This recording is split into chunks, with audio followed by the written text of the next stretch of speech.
Salut tout le monde, ici Sophie, activatrice de Communauté pour la planète, et avec ma puce à l'oreille, je vous partage ma vision du monde, mes réflexions, mes expériences, et je pars à la rencontre de ceux qui s'activent pour faire de leur rêve une réalité.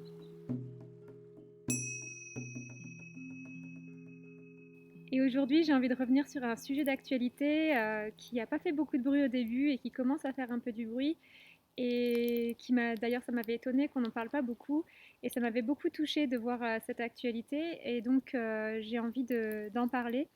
Il s'agit du train qui a déraillé en Ohio aux États-Unis et qui contenait des produits toxiques, chimiques toxiques, cancérigènes, reconnus pour être cancérigènes, et qui a déversé dans la nature, dans l'air et dans les eaux environnantes beaucoup de ces produits chimiques et dont on ne connaît pas les conséquences sur l'environnement et sur la santé à moyen et long terme. À court terme, il y a déjà eu beaucoup d'impact sur le vivant, sur toute forme de vie localement. Il y a beaucoup de personnes qui ont rapporté avoir vu des poissons morts dans les rivières dans les jours qui ont suivi l'événement, donc peu après le 3 février. Et en fait, ce qui s'est passé, c'est que comme le train qui contenait 150 wagons à peu près, dont une vingtaine de wagons avec des produits toxiques, ce train a déraillé puisqu'il y avait en fait un problème au niveau des essieux apparemment, et il y avait quelques flammes le long de ces wagons, et ces wagons ont donc lâché, ça fait dérailler le train et c'est parti en incendie. Donc il y a le feu qui s'est propagé les premières heures, premiers jours. Et ensuite, les autorités ont décidé, puisqu'il y avait certains produits toxiques qui représentaient un danger d'explosion, les jours suivants, 3 jours après, vers le 6 février, ils ont procédé à une combustion contrôlée d'un produit chimique qui était présent dans ces wagons, c'est le vinyle de chlore.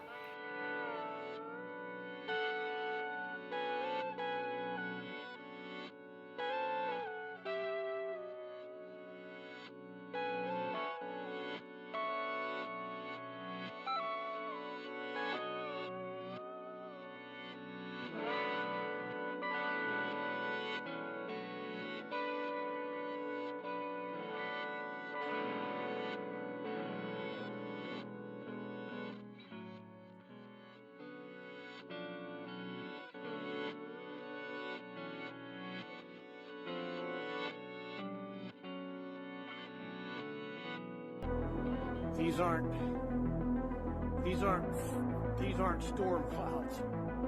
This is the fucking shit that they burn off, the fucking shit they burn off in East Palestine. This is not fucking storm clouds. Look at it. This is over Darlington.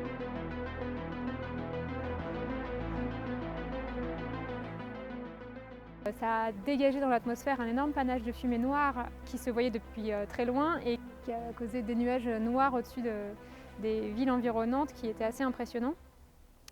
Il y avait parmi les produits chimiques, il y avait plusieurs produits avec des noms à rallonge compliqués que je ne connaissais pas. Il y avait notamment du vinyle de chlore, qui est un produit chimique qui est utilisé pour fabriquer du PVC et qui est reconnu comme étant cancérigène et toxique, qui était utilisé dans certains produits de consommation jusque dans les années 70 et qui avait été retiré parce qu'il était il était considéré comme cancérigène. Donc ce produit je ne connaissais pas, je me suis un peu renseignée dessus. Et il y avait également du butylacrylate, de l'éthylhexylacrylate, éthylène glycol monobutyl. Il faut que je les lise parce que je ne connais pas ces produits chimiques. C'est des produits qui sont synthétisés pour la plupart et qui sont pour beaucoup utilisés de ce que j'ai lu, pour fabriquer des produits plastiques ou des insecticides ou des produits pharmaceutiques, enfin bon, tous les trucs qui finalement ne sont pas forcément des trucs que je considère comme nécessaires à la vie. Enfin, les produits pharmaceutiques, ça dépend lesquels, mais c'est quand même des produits synthétisés et qui sont considérés comme toxiques et dangereux et donc on transporte sur les rails. Apparemment sur les rails aux États-Unis, il y a beaucoup de wagons qui transportent tous les jours à peu près 12 000 wagons circulent avec des produits chimiques toxiques à l'intérieur sur les infrastructures ferroviaires américaines. Et ça me paraît assez énorme.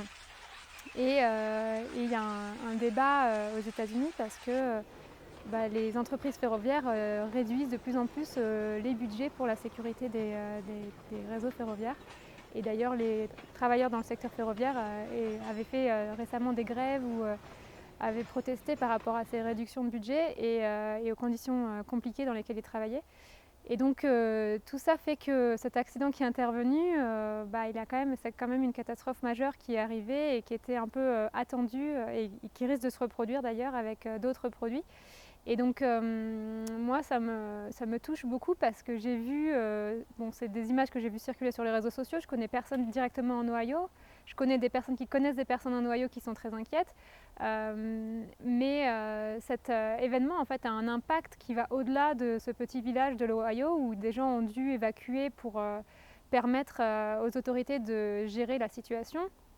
Donc il y a plusieurs milliers de personnes qui ont été touchées et le souci c'est que ça a rejeté dans l'environnement, il y a des réactions chimiques qui se passent quand le produit est en contact avec l'environnement naturel et on ne maîtrise pas exactement ce qui se passe avec tous ces produits chimiques, on ne sait pas exactement ce que ça devient. Apparemment le vinyle-de-chlore à la combustion il produit un peu de phosgène. Le phosgène c'est un gaz qui est aussi hautement toxique et qui était apparemment utilisé pendant la Première Guerre mondiale et qui était un des gaz les plus létaux pendant la Première Guerre mondiale, donc c'est quand même pas des petits gaz. Alors après ça se dilue dans l'air mais ça reste quand même en grande quantité dans l'atmosphère quoi.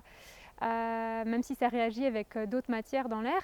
Et en plus, il y a tous ces produits chimiques qui peuvent réagir entre eux. Et comment ils réagissent entre eux et comment ça persiste dans l'environnement. Il y a certains produits qui persistent dans l'environnement et on ne sait pas à long terme et à moyen terme comment ça va persister et comment ça va impacter le vivant.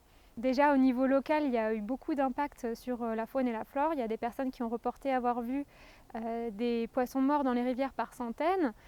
Des personnes ont filmé d'ailleurs ces situations. Coming right up, another fish. There's hundreds of them up here in this area across here. Hundreds. Another fish. Another fish. They're just everywhere. Fish, fish, fish. I mean, these are minnows. I mean, they are in our streams. Fish, fish, fish, fish. This is only along one side that I can safely walk the water.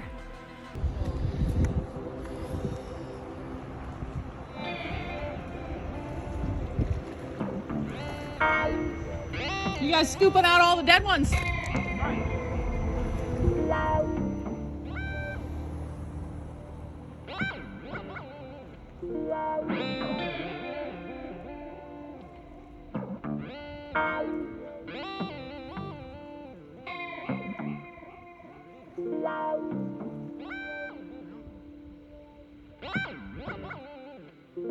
Hey guys, so I'm here at Leslie Run and there's dead worms and dead fish all throughout this water.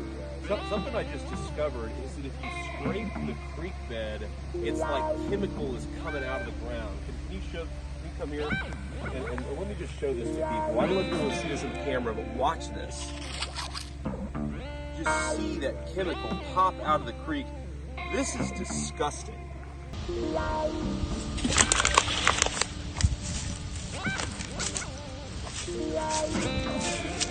Wow. Look at all that. Look at it.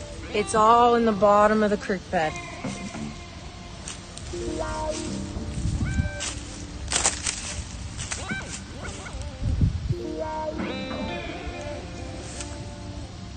Now look at it.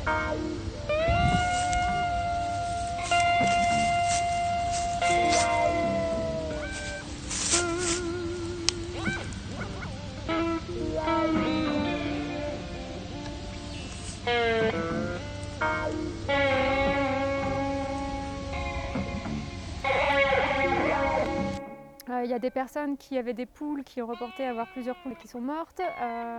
Une famille qui avait un chien de 2 ans qui est parti faire ses besoins à l'extérieur, qui n'est jamais revenu, qui était décédé. Il y avait une personne qui avait une ferme avec des renards. Pareil, les renards étaient agonisants et un était mort. des fermes à quelques kilomètres alentour, quoi. Donc il y a quand même des impacts. On peut quasiment le relier à cet événement, quoi, parce que c'était dans les quelques jours, quelques heures qui ont suivi. Donc c'est pas rien, et on voit que l'impact à court terme est énorme, et on peut imaginer que l'impact à moyen et long terme pourrait être important aussi, quoi. Et on ne sait pas. Donc pour moi, c'est vraiment quelque chose qui me touche, parce que vraiment, tout le vivant peut potentiellement être impacté par ce genre d'événement, parce qu'on transporte des produits chimiques pour faire des choses dont je trouve qu'on n'a pas besoin. Ce qui m'interroge aussi, c'est de voir comment est-ce qu'on peut réagir à ce genre d'événement. Moi, j'habite pas directement dans l'Ohio, donc je ne suis pas concernée directement, même si en fait la pollution des rivières et la pollution de l'air environnant autour de cette catastrophe se diffuse partout, donc se diffuse dans l'air, donc potentiellement l'air que je respire, il y a potentiellement des choses qui viennent de là-bas en très petite quantité, très diluées. Potentiellement l'eau ne passe pas directement, le parcours de l'eau de la rivière qui a été affecté ne passe pas par chez moi, donc je ne suis pas directement concernée, mais il y a des millions de personnes qui se trouvent sur le chemin de transport de cette eau polluée qui va se déverser dans le golfe du Mexique via le Mississippi River. Et au final, c'est un cycle de l'eau qui continue, donc ces produits continuent à être déversés dans l'environnement, et plus ou moins à moyen long terme, je suis en contact avec ces éléments. Donc je me dis comment faire pour détoxifier mon corps, comment faire pour anticiper des catastrophes comme ça, et voir qu'est-ce que je pourrais faire si ça m'arrivait. Et donc un des éléments qui est venu à moi, c'est de me dire, il faudrait que moi je vois aussi, est-ce qu'il y a autour de chez moi des infrastructures critiques qui manipulent des produits toxiques de ce type, quel est le risque que j'ai en vivant près de ces industries, et comment ces matériaux sont transportés, par où ça passe, est-ce qu'il y a des rails, des chemins de fer près de chez moi qui font passer des wagons remplis de produits toxiques ou pas.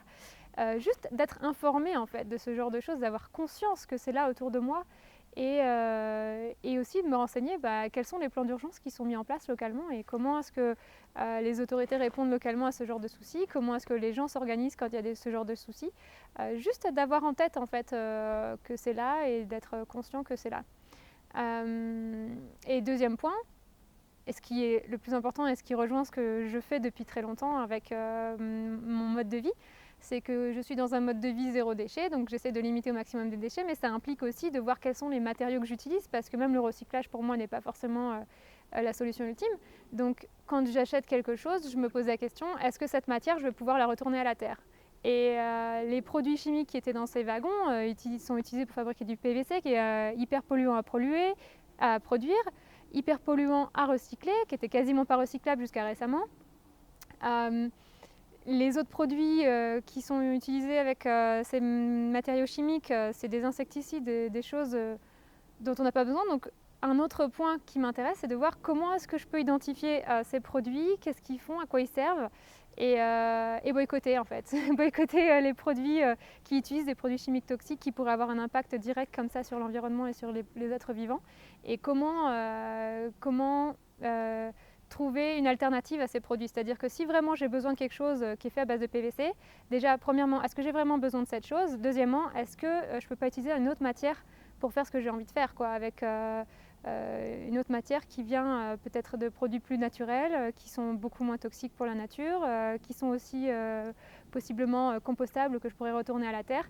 Donc ça, c'est ma première réaction, c'est de me dire ok, alors j'étais un peu laxe ces derniers temps sur mon mode de vie zéro déchet, je vais reprendre et je vais regarder, faire très attention à ce que je produis, parce que si je prends des produits, que j'achète des choses, récemment j'ai acheté des équipements, beaucoup d'occasions, mais quand même pour faire tout ce que je veux faire avec ma puce à l'oreille, j'ai acheté des câbles. Dans les câbles il y a du plastique, peut-être que j'aurais pu éviter cet achat. Et donc je vais revenir dans cette dimension zéro déchet, et je vais approfondir pour voir comment est-ce que je pourrais éviter d'utiliser des produits qui utilisent des matières qui, à un moment donné, dans leur processus de fabrication, ont été des produits toxiques qui auraient pu avoir un impact sur l'environnement. Parce que si j'utilise des produits qui font appel à ce genre de produits toxiques, ça veut dire que derrière, j'encourage à la production, j'encourage encore au transport de ce genre de produits, j'encourage encore etc., etc. Donc en fait, je nourris ce cycle et je nourris ces risques que ça puisse avoir un impact sur l'environnement. Et donc, ça me motive encore plus pour chercher des solutions et pour pouvoir limiter mon impact de cette manière en remontant la chaîne de fabrication de tout ce que je consomme. Voilà, c'était un partage un peu long, mais j'avais envie de revenir sur cet événement et de l'adresser du point de vue des solutions et de comment on peut réagir. J'espère que ça vous donne aussi des idées et de la motivation pour voir comment est-ce qu'on peut vivre un peu mieux en harmonie avec la Terre sur cette planète et qu'on puisse se poser les bonnes questions. Voilà. J'espère que ça vous a plu. Merci d'avoir regardé jusqu'au bout et n'hésitez pas à partager et à me laisser vos commentaires. À bientôt!